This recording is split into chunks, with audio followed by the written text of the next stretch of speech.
The scent of rich leather and fresh espresso filled the air, blending seamlessly with the quiet hum of hushed conversations and the faint clicking of polished dress, shoes against marble floors.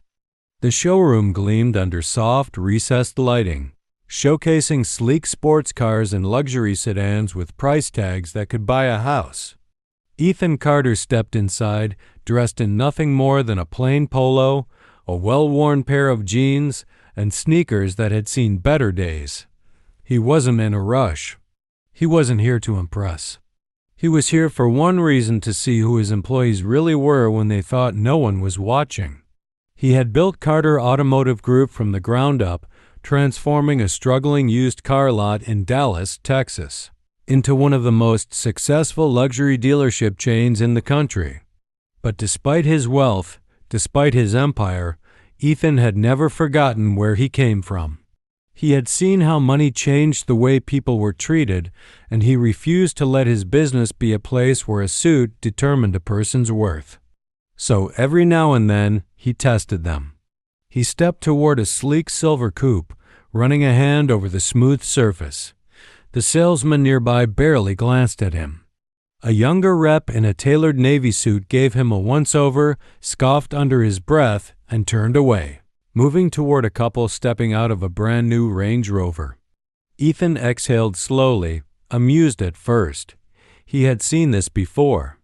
But as the minutes passed and no one acknowledged him, not even a greeting, his amusement faded. 30 minutes. Not a single word. And then finally, when he did get their attention, it wasn't the kind of welcome anyone would want.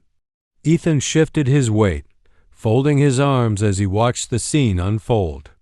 Across the showroom, a well-dressed man in a crisp gray suit adjusted his gold cufflinks, stepping through the glass doors with effortless confidence. Instantly, the energy in the room changed. "Good afternoon, sir. Welcome in." A salesman practically sprinted over, his voice dripping with enthusiasm. "We have an exclusive selection in our VIP showroom. Can I get you a glass of champagne while we arrange a test drive?" The man chuckled, nodding as if this level of treatment was nothing new to him. Ethan, standing just a few feet away, was still invisible. He exhaled slowly. He had expected some level of bias. He had done this enough times to know that appearances mattered more than they should, but the contrast was almost comical. The champagne treatment for one, outright dismissal for another. He turned, making his way toward the reception desk. The young woman behind the counter barely looked up from her screen. "Excuse me," Ethan said, his voice polite. Her fingers never stopped typing. "Sales reps are busy right now," she replied flatly. "If you're just looking, you can wait outside." "Wait outside?" Ethan raised an eyebrow. "Outside?" The receptionist finally looked up, her expression indifferent. "Yes, sir. We tried to keep the showroom clear for serious buyers. We can schedule an appointment if you're actually interested in purchasing." The words weren't just dismissive. They were a judgment. Before he could respond, a second salesman, older, with salt and pepper hair and a name tag that read Dennis, walked over, his face carefully neutral. "Sir," he said, voice measured, "this dealership caters to a certain clientele." His eyes flicked down to Ethan's sneakers before settling on his face again. "Are you sure you're in the right place?" Ethan held his gaze, expression unreadable. "Are you?" Ethan didn't flinch. He had spent a lifetime dealing with people like Dennis, the ones who sized you up in an instant and decided your worth before you even opened your mouth. He had seen it as a kid, watching his father fix up cars in the sweltering Texas heat, and he was seeing it now, years later, in the business he had built with his own hands. He tilted his head slightly, letting the silence stretch. "Perhaps you'd be more comfortable at our pre-owned lot," Dennis continued, mistaking Ethan's quiet for submission. "We have excellent financing options, if that's a concern." Ethan let out a breath, shaking his head just slightly. This was textbook. The assumptions, the patronizing tone, The automatic downgrading of a customer based on nothing but a worn-out pair of sneakers. He had seen it all before, only this time it was personal. He glanced across the showroom. The well-dressed man in the suit was now seated inside a brand-new luxury sedan, running his fingers over the buttery leather steering wheel as a salesman eagerly rattled off performance specs like he was reading poetry. A glass of champagne had appeared in his hand, because of course it had. Ethan, on the other hand, he had just been redirected to the budget section like an unwanted guest at an exclusive party. He exhaled through his nose, amused despite himself. You had to admire the confidence, the sheer audacity of these people making snap judgments with Olympic-level precision. It was almost impressive if it wasn't so painfully predictable. "Let me get this straight," Ethan said, his voice even. "You haven't asked if I have an appointment. Haven't asked what I do for a living. Haven't even asked if I'm here to buy." He let a small smile creep onto his face. "But you've already decided I don't belong here." Dennis's tight-lipped smile didn't waver, but his eyes flickered just for a second. "Sir, we cater to a very specific clientele," he repeated. Ethan let the words settle, nodding slowly as if considering them. Then, without another word, he reached into his pocket, pulled out his phone, and scrolled through his contacts. It rang twice before someone picked up. "I need you here. Now." He hung up. Dennis smirked, clearly unimpressed. "Calling in reinforcements?" He mused, crossing his arms. "What, are we about to get a visit from your buddy in finance?" Ethan chuckled, slipping his phone back into his pocket. "Something like that," he said. Dennis had no idea. But he was about to find out. Dennis had no idea who he was talking to. But he was about to learn. Ethan leaned against the sleek silver coupe, watching the dealership floor like it was a stage in a play he had seen 100 times before. The script never changed. The characters, always the same. And just like every time before, he was about to flip the whole production on its head. He hadn't always been a man people ignored. Growing up in a small town outside Austin, Texas, Ethan learned the value of hard work the same way most kids in his neighborhood did, by necessity. His mother worked double shifts as a nurse. His father ran a small auto repair shop, barely keeping the doors open. At 15, Ethan spent his weekends under the hood of rusted-out Chevys and beat-up Fords, learning how engines breathed, how transmissions carried weight, how a well-tuned machine could command respect just by the sound of its idle. But cars weren't the only thing he learned about. He learned about people, about the way perception shaped reality. His father had a client, Mr. Dawson, a well-off businessman who drove a spotless black Cadillac and never failed to turn heads when he walked into a room. Ethan remembered how everyone treated him. The best seat at the diner, service with a smile, laughter a little too loud at his jokes. But one day, Dawson showed up driving an old, rusted pickup. His Cadillac was in the shop, and suddenly, he wasn't Mr. Dawson anymore. He was just another guy. Ethan never forgot that lesson. By 25, he had scraped together enough money to open his own used car dealership, one built on a simple principle: treat every customer the same, whether they drove a Bentley or a busted Honda. People respected that. By 30, he had expanded across 3 states. By 42, he was the owner of one of the most successful luxury automotive chains in the country. And yet, he never changed the way he dressed, never flaunted his wealth. Because to him, it was never about the money. It was about the principle, which was exactly why he was standing inside one of his own dealerships, dressed in a polo and jeans, getting treated like he didn't belong. This wasn't the first time he had done this. Ethan made a habit of showing up unannounced, always as a customer, because anyone could put on a show for the boss. What mattered was how they acted when they thought no one was watching. And right now, they were failing that test. Ethan stayed quiet, letting the moment stretch, his hands resting casually in his pockets. The sales staff had already dismissed him, made their judgments, and decided he wasn't worth their time. They thought they had him figured out, but in reality, they were the ones being tested. Ethan had done this before, more times than he could count. Over the years, he had popped into his dealerships unannounced, always in simple clothes, always blending in with the everyday customers who didn't pull up in six-figure sports cars. Because anyone could put on a show for the boss. The real test was how they acted when they thought no one important was watching. And right now, Ethan was watching them fail spectacularly. Dennis had gone back to chatting with a younger salesman, whispering something under his breath while throwing a quick glance in Ethan's direction. Ethan didn't need to hear what was said to know the gist. Not worth the time.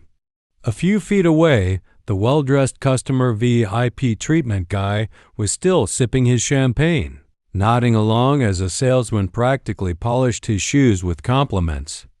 Ethan exhaled through his nose, shaking his head slightly. How many potential customers had walked into this place and been treated like this? How many people had been turned away, made to feel like they weren't worthy of stepping inside? It wasn't just bad customer service, it was bad business. And the worst part? These guys had no idea they were doing it to the wrong person. He glanced at the glass doors just as a sleek black Rolls-Royce Phantom pulled up to the curb. Showtime. The sleek black Rolls-Royce Phantom glided to a stop at the dealership entrance, its polished exterior reflecting the afternoon sun like a mirror. Every conversation inside the showroom came to an abrupt halt. Ethan didn't move, didn't react. He just watched. Dennis, the smug salesman who had all but shooed him out, straightened his tie.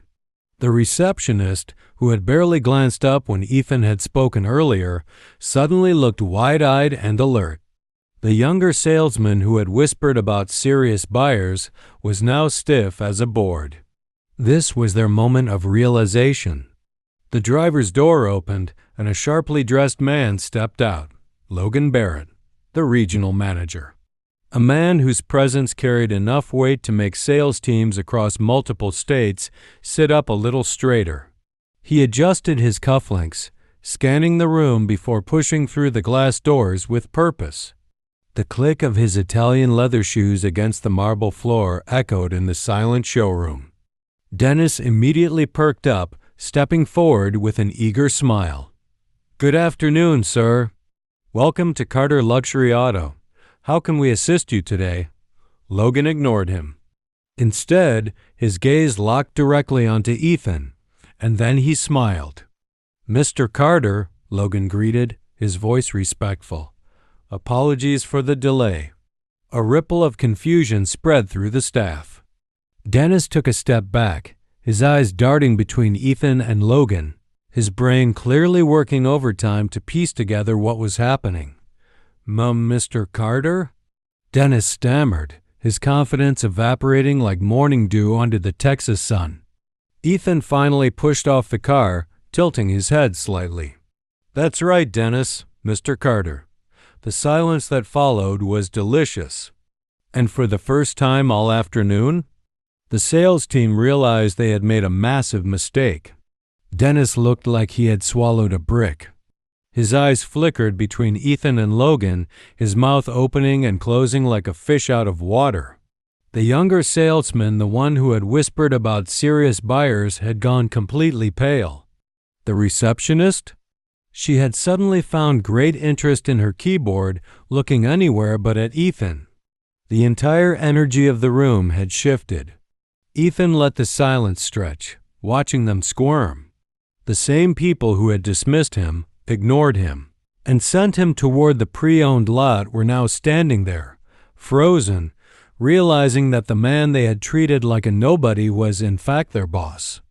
A multimillionaire, the owner of the very dealership they worked in, and he was not impressed. "So tell me," Ethan said finally, his voice calm but cutting, "this is how we treat people here?" Dennis tried to find words, but they came out like a stuttered mess. "Mr. Carter, I didn't realize this was all just a misunderstanding." "A misunderstanding?" Ethan repeated, raising an eyebrow. "You mean like when you told me to go check out the pre-owned lot? Or when you assumed I couldn't afford to be here?" Dennis swallowed hard. Ethan turned to Logan, who stood with his hands clasped in front of him, waiting for instructions. "Tell me, Logan," Ethan said, not taking his eyes off the sales team. "How much does this dealership make in sales every year?" Logan didn't hesitate. "Roughly $32 million annually, sir." Ethan nodded slowly, letting the number sink in. $32 million, he repeated. "And yet, some of you have decided on your own who is and isn't worth your time." The weight of those words hit hard. And in that moment, the sales team realized there was no talking their way out of this. Ethan let the silence stretch, his gaze sweeping over the showroom floor. The same staff who had ignored him, dismissed him, and subtly pushed him toward the exit now stood frozen, their backs a little straighter, their hands fidgeting at their sides. Funny how fast respect showed up when a title was attached. He turned slightly, glancing toward the well-dressed customer who had been enjoying the royal treatment just moments ago. The man was still sipping his champagne, but now even he looked a little uncomfortable. Ethan let out a quiet chuckle, shaking his head. "Tell me something," he said, his voice even. "When that guy walked in, how much attention did he get?"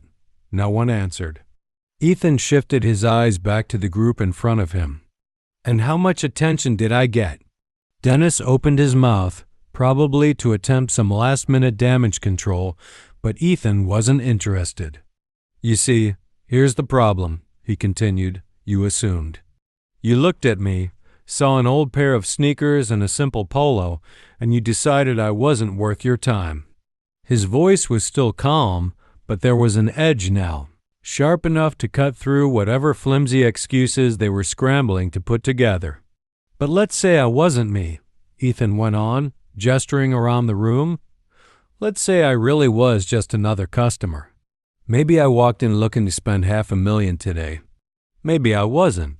Either way, how many potential sales have you thrown away because of this little game you play?" The weight of the question settled hard. And now, standing there, with no more assumptions left to hide behind, they finally understood. Ethan Carter hadn't come here just to look at cars. He had come to test them, and they had failed. Ethan let the moment stretch, letting the weight of the lesson settle over them like a thick, uncomfortable fog. The silence in the showroom was deafening. Gone were the fake smiles, the confident sales pitches, and the quick dismissals. Now, all that remained were realizations and regret. Logan, the regional manager, stepped forward. His face was unreadable, but his voice was firm. "Mr. Carter, how would you like to proceed?" Ethan turned to face the man who had told him to check out the pre-owned lot. Dennis, once so smug, now stood with his shoulders stiff, hands clenched into nervous fists at his sides. The receptionist was staring at the floor, her face drained of color. The younger salesman, the one who had whispered about serious buyers, looked like he wanted to disappear. Ethan exhaled slowly. "Effective immediately, everyone involved in today's incident is terminated." The words hit like a thunderclap. Dennis took a stumbling step forward, his voice cracking. "Wait, please. This was a misunderstanding. We didn't mean—" "You didn't mean what?" Ethan interrupted, his voice deadly calm. "Didn't mean to get caught?" Dennis opened his mouth but had no answer. Ethan turned toward Logan. "Make sure this never happens again," he said simply, "and send a company-wide memo. I want every dealership under our name to know exactly why this happened." Logan nodded. "Understood?" Ethan let his gaze sweep across the room one last time. "Respect," he said, his voice quiet but firm. "It doesn't cost a damn thing. And if you can't give it to every customer who walks through that door, then you don't belong here." This wasn't about money. It never was. It was about principle. Ethan stepped outside, the warm Texas air washing over him as he adjusted the cuff of his sleeve. The weight of what had just happened inside the showroom didn't linger on him. It wasn't his burden to carry. Through the glass doors, he could see the aftermath unfolding. Dennis stood frozen, his mouth still slightly open, as if his brain refused to accept reality. The younger salesman had slumped against the counter, silent, stunned. The receptionist had turned away, covering her face with one trembling hand. And Logan? He was already making calls, ensuring that Ethan's orders were carried out immediately. A valet rushed forward, recognizing Ethan now. His eyes were wide, his hands twitching nervously at his sides. "Sir, can I get your car for you?" Ethan turned, glancing at the kid. Unlike the others, this young man hadn't looked down on him. He had done his job, no arrogance, no bias. Ethan reached into his pocket, pulling out a crisp $100 bill. "You handled yourself well today," he said, handing it over. The valet hesitated before taking it, looking both grateful and confused. I just treat everyone the same, sir." Ethan smiled faintly. "That's exactly why you'll go far." The valet nodded quickly, stepping back as a black Mercedes-Maybach S680 pulled up to the curb. The driver, a man in his 50s, wearing a sharp navy suit, stepped out and opened the door. "Mr. Carter," he said with a small nod. Ethan slid into the back seat, the soft leather molding around him as the door closed. He looked back one last time at the dealership, at the faces that had judged him, at the panic now setting in. Some lessons are learned the easy way. Others, they come at a cost. The Maybach pulled away, blending into the smooth flow of traffic. Inside the car, Ethan leaned back, exhaling through his nose. This wasn't about revenge. It was about principle. He closed his eyes for a moment, then looked toward the camera. If you've ever experienced something like this, share your story. Let's keep this conversation going. And if you want more stories like this, hit that subscribe button. Because the best lessons, they come from real moments like these.